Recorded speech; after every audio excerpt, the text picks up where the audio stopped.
J'espère que vous allez bien. En ce dimanche de Pâques, très belle fête de Pâques, très belle fête de la résurrection du Christ aujourd'hui. Alors aujourd'hui, c'est le dernier jour de la lecture de la Semaine Sainte. Comme je vous ai dit, je vous lisais cette semaine un jour de l'évangile de la Semaine Sainte. Et aujourd'hui, on arrive à la plus belle lecture de la Semaine Sainte, c'est la résurrection du Christ.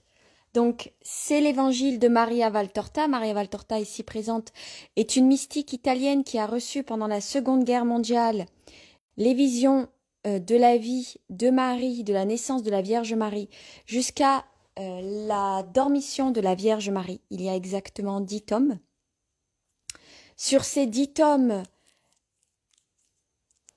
qui sont là, il y a tout ce qu'elle voyait, donc en vision pendant la Seconde Guerre. Elle était alitée pendant plus de 20 ans. Ces visions lui procuraient des crises cardiaques, notamment. Et elle avait donc les visions et les dictées, donc Jésus et Marie qui prennent la parole de temps en temps dans ces visions.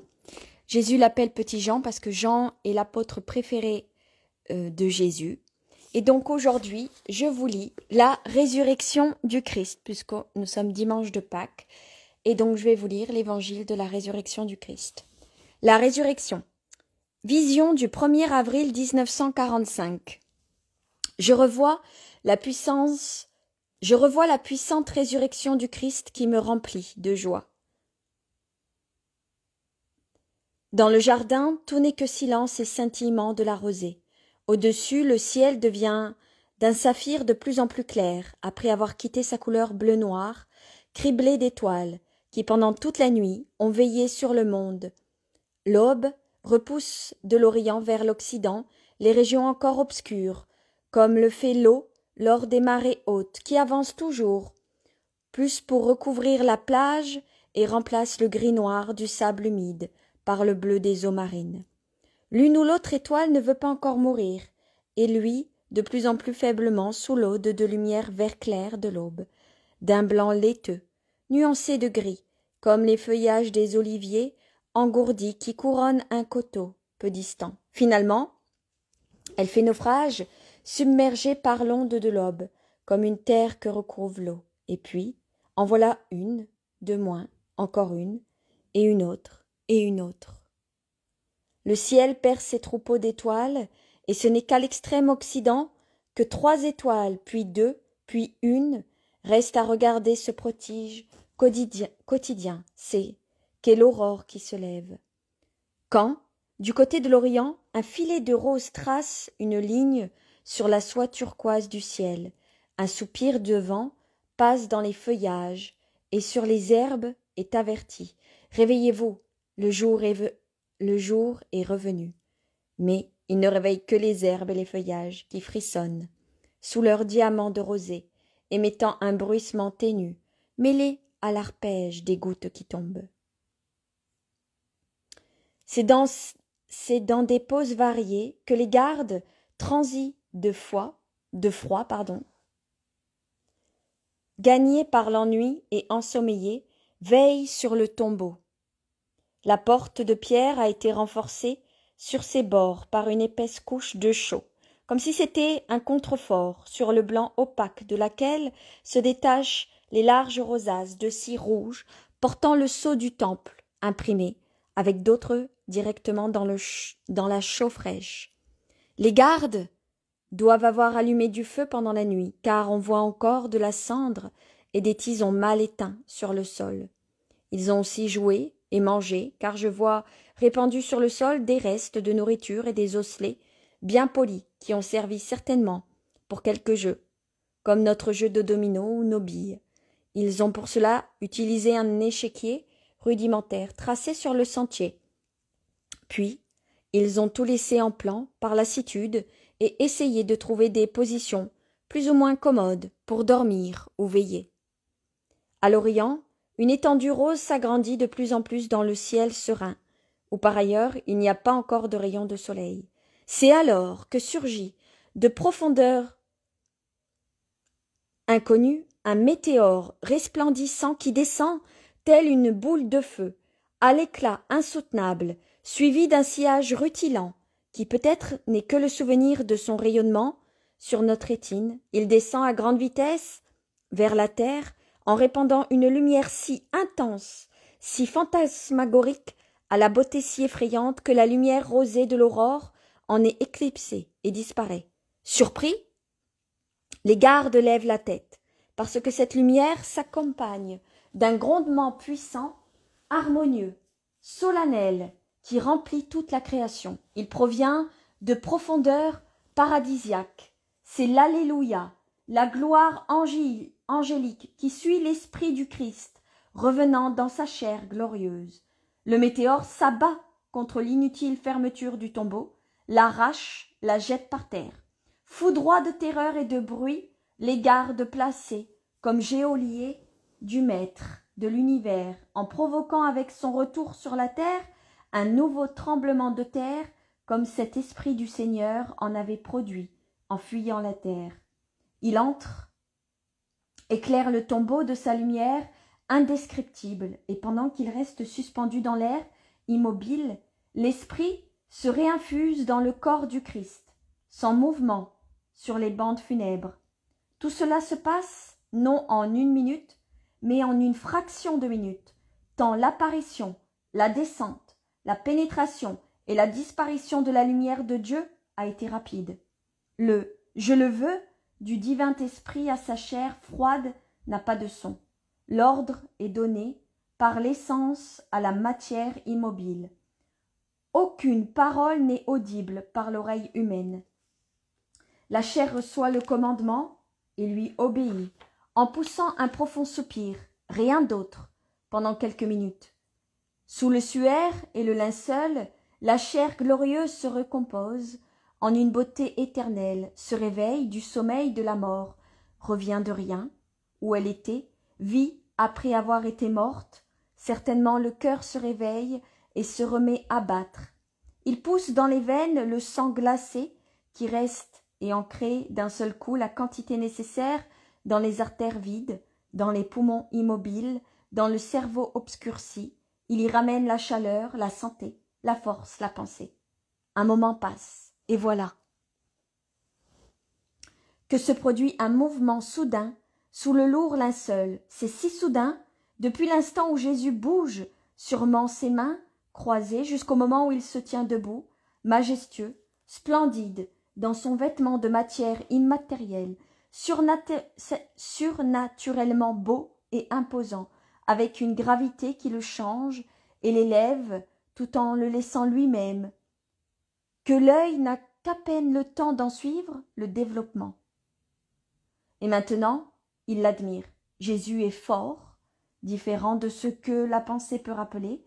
Il est en pleine forme, sans blessure, ni sang, mais seulement éblouissant de la lumière qui jaillit à flot des 5 plaies et sort par tous les pores de son épiderme.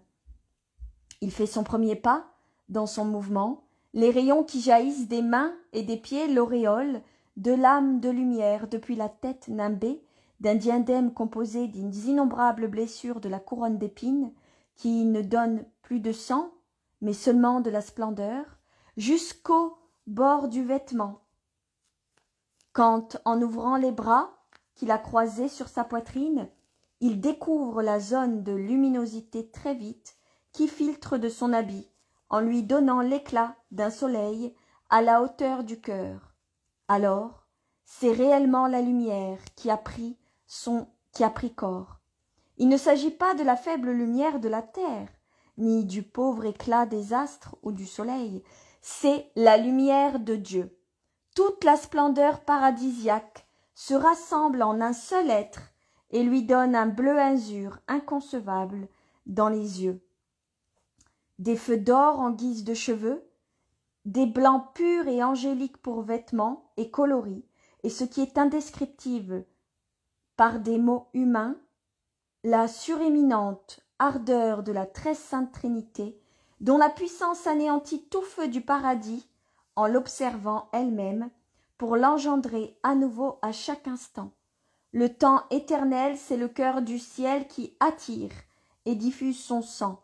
les innombrables gouttes de son sang incorporel, les bienheureux, les anges, tout ce qui constitue le paradis, l'amour de Dieu, l'amour pour Dieu. Voilà la lumière qu'est le Christ ressuscité et qui lui donne forme. Lorsqu'il se dirige vers la sortie, et dès que l'œil peut voir autre chose que son éclat, voici que m'apparaissent deux clartés très belles, mais semblables à des étoiles par rapport au soleil, chacune d'un côté du seuil, prosternées, en adoration pour leur Dieu, qui passe, enveloppé de sa lumière, avec un sourire qui béatifie. Il quitte la grotte funèbre et revient fouler la terre que la joie réveille et qui resplendit sous sa rosée, parmi les couleurs des herbes et des rosiers, sous les innombrables corolles des pommiers, qui s'ouvrent par prodige aux premiers rayons du soleil qui les frappe, et au soleil éternel qui avance sous eux. Les gardes sont évanouis, les forces corrompues de l'homme ne voient pas Dieu, alors que les forces pures de l'univers, les fleurs, les herbes, les oiseaux, admirent et vénèrent le puissant, qui passe nimbé de sa propre lumière et de celle du soleil. Devant son sourire et sous son regard qui se pose sur les fleurs, sur les ramilles, puis s'élève vers le ciel serein, tout devient plus beau. Des millions de pétales, qui forment une mousse fleurie, au-dessus de la tête du vainqueur, prennent une teinte plus soyeuse, plus nuancée. Les diamants de rosée se font plus vifs, et plus bleu est le ciel que réfléchissent ses yeux resplendissants, et plus joyeux le soleil qui peint de gaieté un petit nuage porté par un vent léger, qui vient baiser son roi avec des parfums enlevés au jardin et des caresses de pétales soyeux. Jésus lève la main et bénit, et puis, pendant que les oiseaux chantent plus fort et que le vent apporte ses parfums, il disparaît de ma vue, en me laissant dans une joie qui efface jusqu'au moindre souvenir de tristesse, de souffrance et d'hésitation sur le lendemain. La vision de la résurrection se termine, et nous allons lire « Jésus ressuscité apparaît à sa mère, la Vierge Marie ». Vision du 21 février 1944. Marie est prosternée, le visage contre terre, on dirait une pauvre loque abandonnée. Elle semble être cette fleur morte de soif dont elle a parlé. La fenêtre fermée s'ouvre en faisant fortement battre les volets, et avec le premier rayon du soleil, Jésus entre. Marie sursaute, lève la tête pour voir quel vent a pu ouvrir les volets, et voit son fils, rayonnant. Il est beau, infiniment beau, plus beau qu'il ne l'était avant d'avoir souffert, souriant, vivant, plus lumineux que le soleil, vêtu d'un blanc qui ressemble à de la lumière tissée, et il s'avance vers elle. Elle se redresse sur ses genoux, et joignant en croix ses mains sur sa poitrine, elle dit, dans un sanglot qui est tout à la fois rire et pleurs, « Seigneur, mon Dieu !» Et elle reste ainsi, ravie dans sa contemplation, le visage tout baigné de larmes, mais devenu serein, pacifié par le sourire et l'extase. Mais lui ne veut pas voir sa maman à genoux comme une servante. Il l'appelle en lui tendant les mains, des blessures desquelles sortent des rayons qui rendent encore plus lumineuse son corps glorieux. « Maman !» Ce n'est pas la parole affligée des colloques et des adieux qui ont précédé la passion, ni la lamentation déchirée de la rencontre sur le calvaire et de l'agonie. C'est un cri de triomphe, de joie, de libération, de fête, d'amour, de gratitude. Incliné sur sa mère, qui n'ose pas le toucher, il glisse les mains sous les coudes pliés de Marie, puis la lève, la serre sur son cœur et l'embrasse. Alors Marie comprend qu'il ne s'agit pas d'une vision, que c'est son fils réellement ressuscité, que c'est son Jésus, son fils qui l'aime encore comme un fils, et avec un cri, elle se jette à son cou, l'embrasse et le couvre de baisers, mêlant de rire et larmes. Elle baise son front, où il n'y a plus de blessure, sa tête qui n'est plus dépeignée, ni couverte de sang, ses yeux éblouissants, ses joues guéries, sa bouche qui n'est plus enflée. Puis elle lui prend les mains et en baise le dessus et la paume, sur les blessures rayonnantes, et tout d'un coup, se baisse à ses pieds, les découvre de dessous son vêtement de splendeur, et les baise. Puis elle se lève, le regarde, n'ose pas.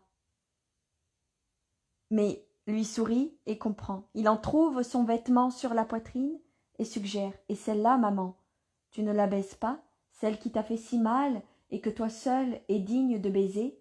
Embrasse-moi sur le cœur, maman. Ton baiser m'enlèvera le dernier souvenir de tout ce que j'ai souffert et me donnera cette joie qui manque encore à ma joie de ressusciter. Il prend dans ses mains le visage de sa mère et en pose les lèvres sur le bord de la blessure du côté, d'où sortent des flots de lumière très vive. Le visage de Marie est auréolé de cette lumière plongée comme il l'est dans ses rayons. Elle l'embrasse longuement, tandis que Jésus la caresse. Elle ne s'en lasse pas, on dirait une assoiffée qui a trouvé une source et y boit la vie qui lui est échappée. Jésus prend la parole. Tout est terminé, maman. Maintenant, tu ne dois plus pleurer.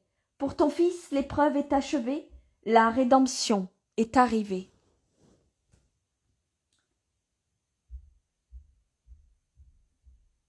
Maman, merci de m'avoir conçue, élevée, aidée dans la vie et dans la mort. J'ai senti monter vers moi tes prières. Elles ont été ma force dans la douleur, mes compagnes dans mon voyage sur la terre et au-delà de la terre. Elles sont venues avec moi, sur la croix et dans les limbes.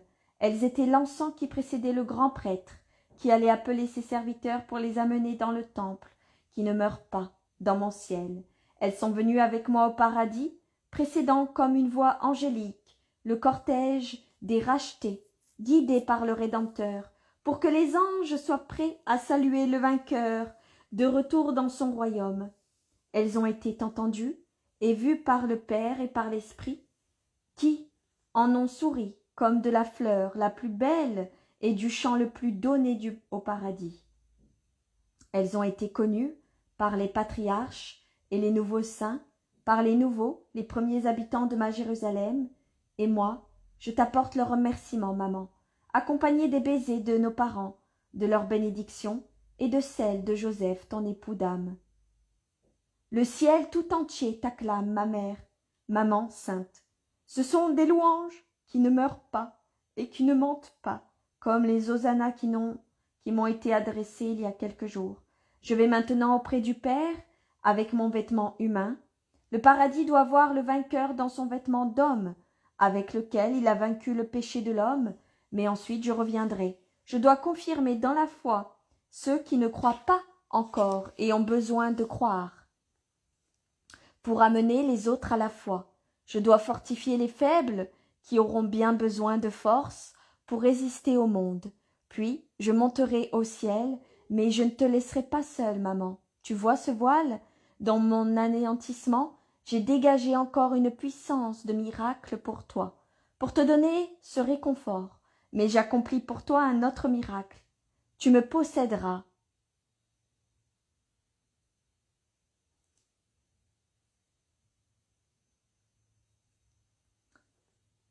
Dans le sacrement réel, comme je l'ai été, quand tu me portais. Tu ne seras jamais seule. Ces jours-ci tu l'as été, mais il fallait aussi à ma rédemption cette douleur que tu as éprouvée. Ma rédemption s'enrichira encore beaucoup, car les péchés abonderont continuellement. J'appellerai tous mes serviteurs à cette participation corédemptrice.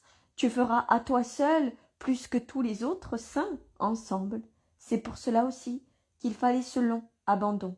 Il est désormais terminé. Je ne suis plus séparée du Père, tu ne seras plus séparé du Fils, et ayant le Fils, tu as notre Trinité, ciel vivant, tu porteras sur la terre la Trinité parmi les hommes, et tu sanctifieras l'Église, toi la reine du sacerdoce et la mère des chrétiens.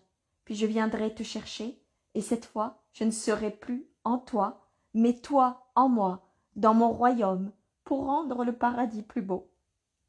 Maintenant je m'en vais, maman, je vais rendre heureuse l'autre Marie, Marie-Madeleine, puis je monterai vers le Père, c'est de là que je viendrai à ceux qui ne me croient pas.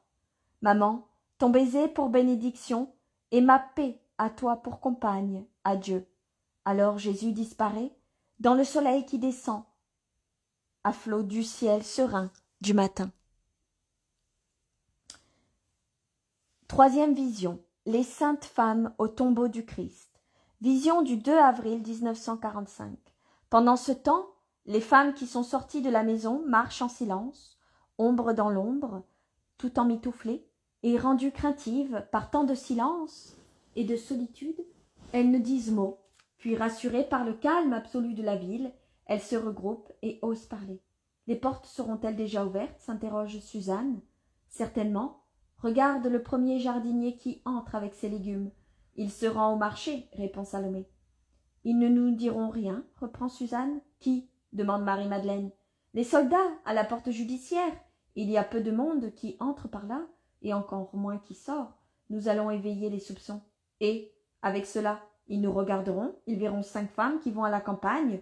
Nous pourrions aussi bien rentrer dans nos villages après avoir célébré la Pâque.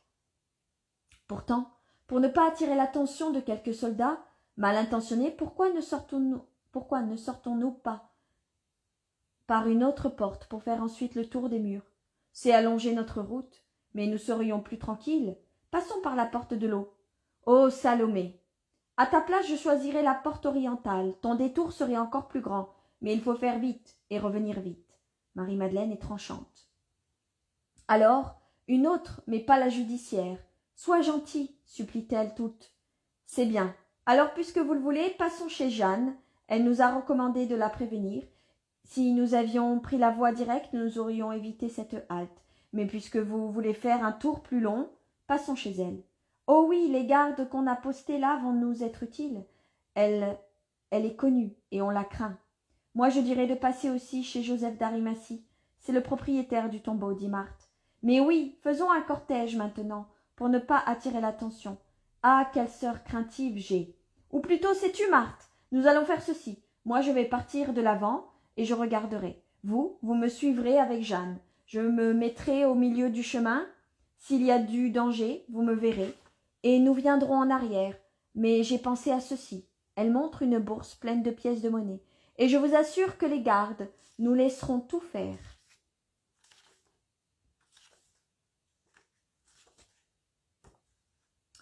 Nous le dirons aussi à Jeanne, tu as raison. Allons, alors laissez-moi y aller. Tu pars seule, Marie-Madeleine? Je t'accompagne, propose Marthe, qui craint pour sa sœur. Non, tu vas chez Jeanne avec Marie, femme d'Alphée, Salomé et Suzanne. T'attendront près de la porte, à l'extérieur des murs. Puis vous arriverez par la route principale tout ensemble. Adieu. Et Marie-Madeleine coupe court à tout autre commentaire en s'éloignant rapidement, avec son sac de baume et son argent sur sa poitrine. Elle vole tant sa marche est rapide sur le chemin qui devient plus gai au fur et à mesure que l'aurore rosit. Elle franchit la porte judiciaire pour aller plus vite, et personne ne l'arrête.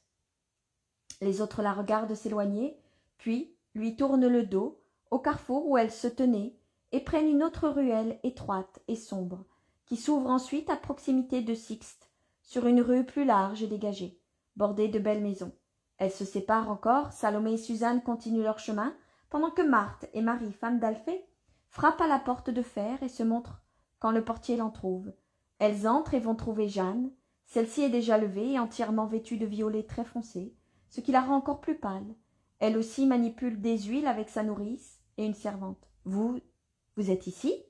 Que Dieu vous en récompense. Mais si vous n'y étiez pas venu, j'y serais allée de moi-même, pour trouver du réconfort, car beaucoup de choses sont restées troubles depuis ce jour redoutable.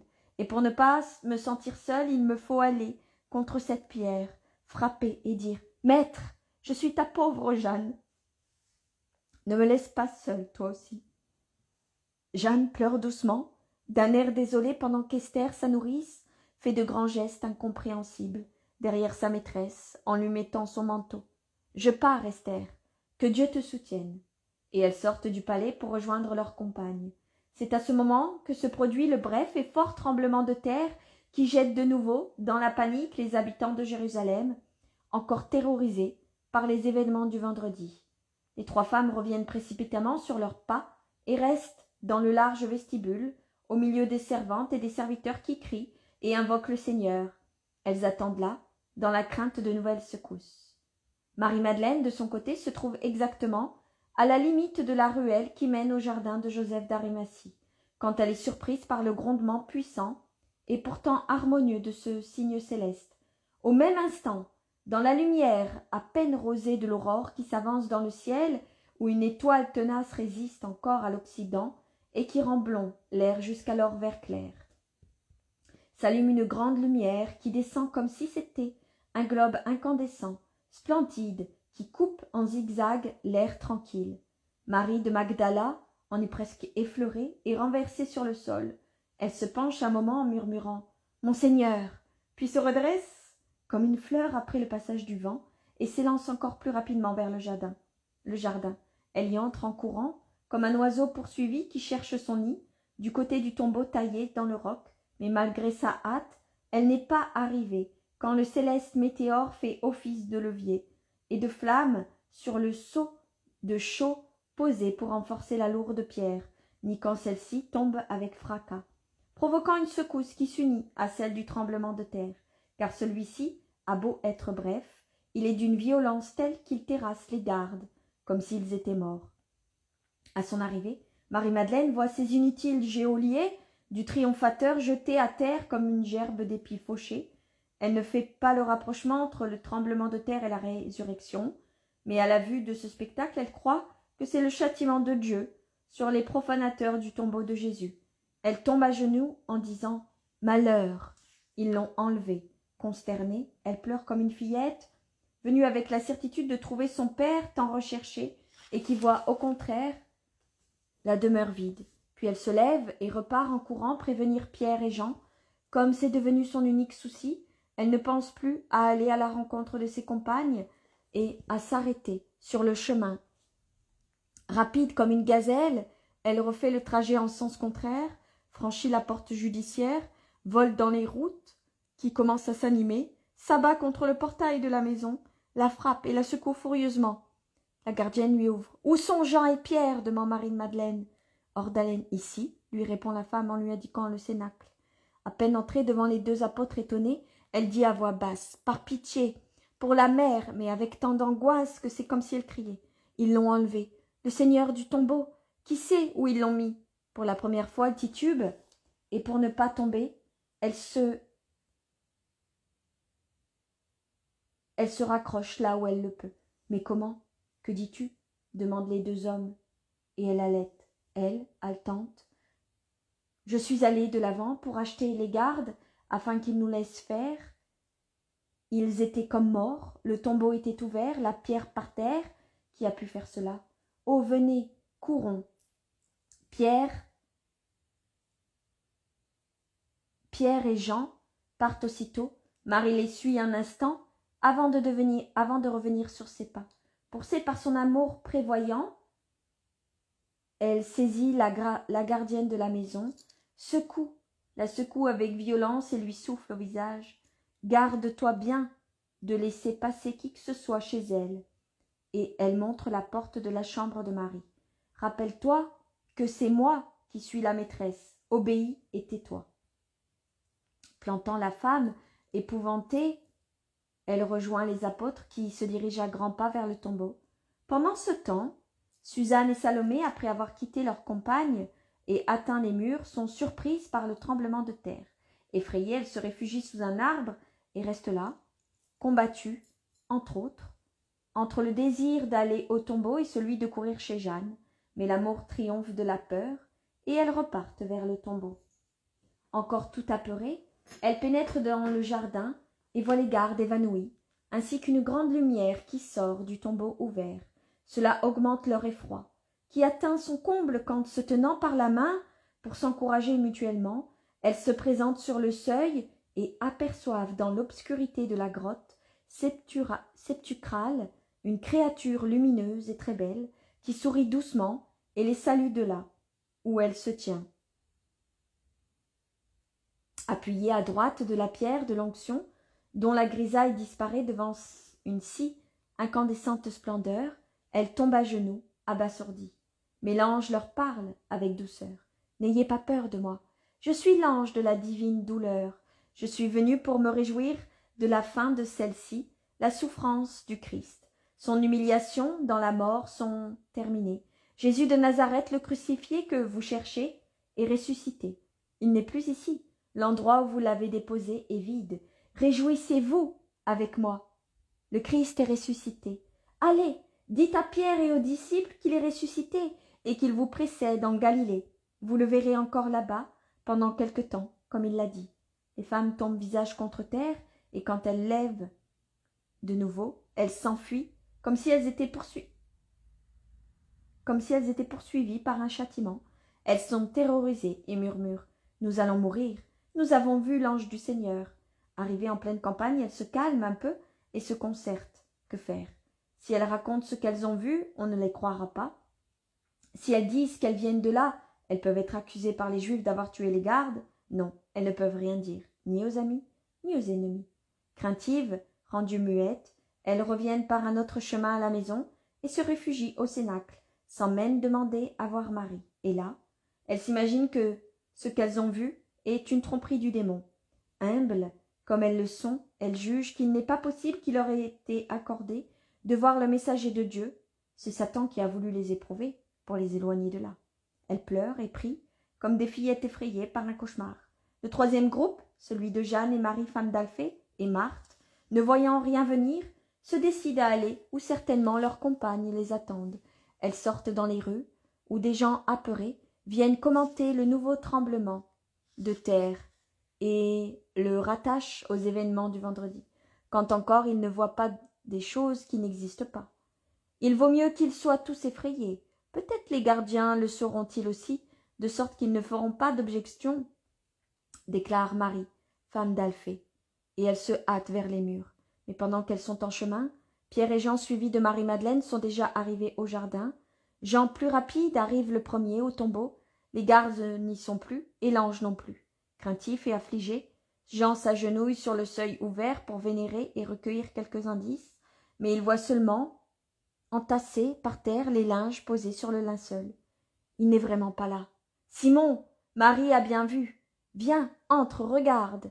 Pierre, encore tout essoufflé par la course, pénètre dans le tombeau. Il avait dit, en route, je ne vais pas oser m'approcher de cet endroit. Mais maintenant, il ne pense qu'à découvrir où peut être le maître. Il l'appelle aussi, comme s'il pouvait être caché dans quelque sombre recoin. L'obscurité, à cette heure matinale, est encore profonde dans le tombeau, qui n'a pour toute lumière que la petite ouverture de la porte, d'ailleurs masquée par Jean et Marie-Madeleine. Pierre a donc du mal à voir et doit s'aider de ses mains pour se diriger. Il touche en tremblant la table de l'onction et se rend compte qu'elle est vide. Il n'est pas là, Jean, il n'est pas là. Oh, viens, toi aussi, j'ai tant pleuré que je n'y vois guère avec ce peu de lumière. Jean se relève et entre. Au même moment, Pierre découvre le suaire posé dans un coin, bien plié, avec à l'intérieur le linceul soigneusement roulé. Ils l'ont vraiment enlevé. La présence des gardes, ce n'était pas pour nous rendre service, mais pour ce but-là. Et nous l'avons laissé faire, en nous éloignant d'ici. Nous l'avons permis. Ah, où l'auront-ils mis? Pierre, Pierre, maintenant, c'est vraiment fini. Les deux disciples sortent anéantis. Allons, femme, tu le diras à la mère. Moi, je ne m'éloigne pas, je reste ici. Quelqu'un viendra. Non, moi, je ne vous accompagne pas. Ici, il y a encore quelque chose de lui. Marie avait raison. Respirer là, respirer l'air où il a été est l'unique soulagement qui nous reste. L'unique soulagement maintenant, tu vois bien toi aussi que c'est une folie d'espérer, dit Pierre. Marie-Madeleine ne répond même pas. Elle s'affaisse sur le sol juste à côté de la porte et elle pleure pendant que les autres partent lentement. Puis elle lève la tête et regarde à l'intérieur et à travers ses larmes voit deux anges assis à la tête et au pied de la pierre de l'onction. La pauvre Marie-Madeleine est tenaillée par un tel combat, intérieur entre l'espérance qui meurt et la foi qui ne veut pas mourir. Qu'elle les regarde, d'un air hébété, sans même s'étonner, cette femme courageuse qui a résisté héroïquement à tout n'a plus que des larmes. « Pourquoi pleures-tu, femme ?» demande l'un des deux enfants lumineux. « Car ils ont l'aspect de très beaux adolescents. Parce qu'ils ont emporté mon Seigneur, et je ne sais où ils l'ont mis. Marie n'a pas peur de leur parler. Elle ne demande pas qui êtes-vous.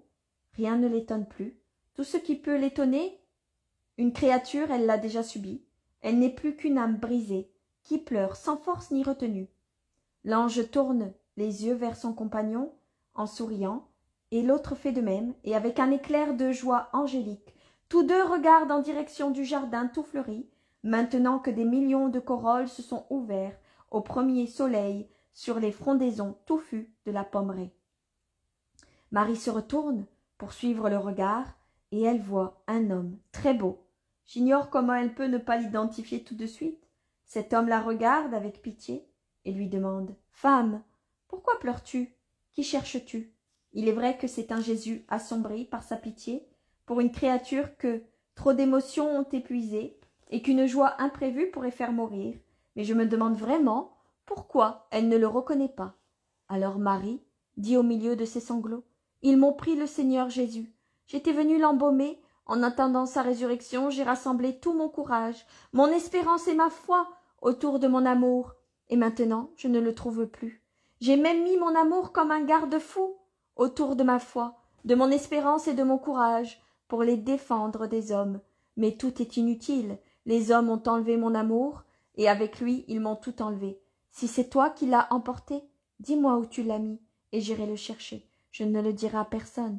Ce sera un secret entre toi et moi.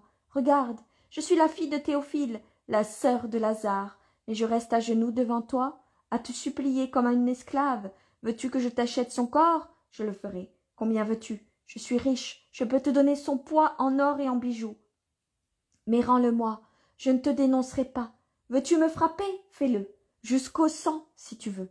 Si tu as de la haine pour lui, fais-la-moi payer, mais rends-le-moi. Oh, ne m'appauvris pas de cette misère, pitié pour une pauvre femme. Tu le refuses pour moi? Fais-le pour sa mère, alors. Dis-moi, où est mon Seigneur Jésus? Je suis forte, je le prendrai dans mes bras, et je le porterai comme un enfant, dans un lieu sûr. Je le vois depuis 3 jours. Nous sommes frappés par la colère de Dieu, à cause de ce qu'on a fait au Fils de Dieu. N'ajoutez pas la profanation au crime. Marie-Madeleine. Jésus rayonne en l'appelant. Il se dévoile dans sa splendeur triomphante. Rabouni! Le cri de Marie-Madeleine est vraiment le grand cri qui ferme le cycle de la mort. Avec le premier, les ténèbres de la haine enveloppèrent la victime, des bandes funèbres. Avec le second, les lumières de l'amour accrurent sa splendeur. Et Marie-Madeleine se lève au cri qui emplit le jardin, court aux pieds de Jésus et voudrait les baiser. Jésus l'écarte en la touchant à peine du bout des doigts sur le front. Ne me touche pas, je ne suis pas encore montée vers mon père avec ce vêtement. Va, trouver mes frères et mes amis, et dis-leur que je monte vers mon père et votre père, vers mon Dieu et votre Dieu. Plus tard, je viendrai à eux. Absorbé par une lumière insoutenable, Jésus disparaît alors. Marie baisse le sol où il se trouvait et court vers la maison. Elle entre comme une fusée, car le portail est entr'ouvert pour livrer passage au gardien qui sort pour aller à la fontaine. Elle ouvre la porte de la chambre de Marie et s'abandonne sur son cœur en s'écriant « Il est ressuscité! Il est ressuscité !» Elle en pleure de bonheur. Pierre et Jean accourent, Salomé et Suzanne, toujours apeurées, sortent du cénacle en écoutant son récit, tandis que Marie, femme d'Alphée, Marthe et Jeanne, le souffle court, révèlent qu'elles y sont allées, elles aussi, et qu'elles ont vu 2 anges qui se disaient le gardien de l'homme-dieu et l'ange de sa douleur, et qu'ils ont donné l'ordre d'annoncer aux disciples qu'il était ressuscité. Et comme Pierre hoche la tête, elle insiste. « Oui, ils l'ont dit. Pourquoi cherchez-vous le vivant parmi les morts? Il n'est pas ici, il est ressuscité, comme il l'avait dit quand il était encore en Galilée. Ne vous rappelez-vous pas qu'il l'a prédit? Le Fils de l'homme doit être livré aux mains des pécheurs et être crucifié, mais le 3e jour, il ressuscitera. » Mais Pierre continue à hocher la tête. Il s'est passé trop de choses ces derniers jours. Cela vous aura troublé. Marie-Madeleine lève la tête du sein de Marie et elle précise. Je l'ai vu, je lui ai parlé. Il m'a dit qu'il montait vers le Père et qu'il viendrait ensuite. Comme il était beau! Elle pleure comme elle n'a jamais pleuré maintenant qu'elle n'a plus à se torturer pour s'opposer au doute qui surgit de tous côtés. Mais Pierre et même Jean restent très hésitants. Ils se regardent, mais leurs yeux se disent fariboles de femmes. Alors Suzanne et Salomé osent prendre la parole à leur tour, mais l'inévitable différence dans les détails des gardes qui d'abord sont là, comme morts, et ensuite ne sont plus là, des anges qui tantôt sont un, tantôt sont deux, et qui ne sont pas montrés aux apôtres, des deux versions sur la venue de Jésus, ici sur le fait qu'il précède les siens en Galilée, renforcent le doute. La conviction des apôtres s'accroît, maître.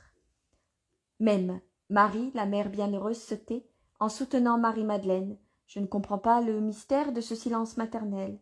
Marie, femme d'Alphée, dit à Salomé, retournons-y tous les deux. Voyons si nous sommes toutes ivres.